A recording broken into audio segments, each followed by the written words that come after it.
आगू गला गोटे देखा गोटे ब्रिज अच्छी भंगा टाइप छोटे आउ ता तले किसी केनाल पानी फानी आम देखी डर रास्ता नहीं गुगल मैप देखा मैंने आम देखी टीवी गुगल मैप भूल भाल देखिए गोटे लोक ब्रिज तल मैंने अधा काम ब्रिज रू गलाई देता तो से आम कंडीशन होता था। तो हेलो सांग मैंने आपने पूर्व रील निश्चित देखिए जे 3टा कॉमेडी स्टोरी आपन सहित शेयर करी। तो वीडियो लास्ट पार्ट में कही गोटे भयानक कहानी शुणी भयानक आम सहित गोटे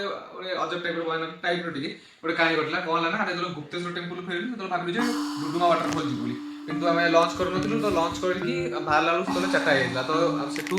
जावाई डुडुमा के 60 किलोमीटर खंडे होता तो ड्राइवर कहले कि 6टा बजे आम पहुँचा तो डुडुमा यदि आम दिन किसी मैंने रात किसी देखा दिन गले भल तो आम से प्लान चेंज कर अपर कोलाब डैम पड़ेगा। तो अपर कोलाब डैम जाए आसलो तो अपर कोलाब डैम 2टा गेट आम एंट्री कलु फास्ट लिखा था अपर कोलाब डैम को आप स्वागत ना अपर कोलाब डैम प्रकल्प सेकेंड गेट लिखा अपर कोलाब डैम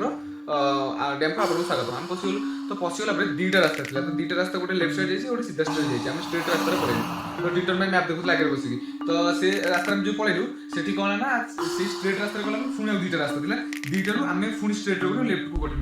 मैप देखुले लेफ्ट को कटिया आम स्ट्रेट पड़े डिटरमाइन ड्राइवर कहले गाड़ी पछु बैक गाड़ी हिसाब साढ़े 5टा टाइम ना 5:45 टिके मैंने कौन सनसेट होता ऑरेंज ऑरेंज सब देखा बढ़िया देखा पहाड़ चारिक रही सब जंगल होता तो आम से जो टिटन रास्ता कहले मैप देखुचे हम बोलू अरे आम तो मैप जाई सारू रास्ता मैंने धीरे धीरे भलू खराब होगा आरंभ कलानी मैंने पिचु रास्ता है माटी रास्ता धीरे धीरे पथर रास्ता आसला धीरे धीरे मैंने मैंने चारिकर पहाड़ पूरा जंगल होती मैंने डर जो पशुला लगुच डैम टा थी पार्क फार्क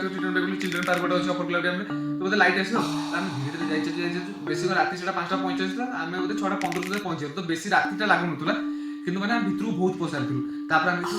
ड्राइवर को गाटा चलो बुले पलैया तो ड्राइवर कहले तो मैपटा देखा मैप देखले 1 किलोमीटर पर मेन रोड पड़े से पलैया अपर कोलाब डैम जीवानी।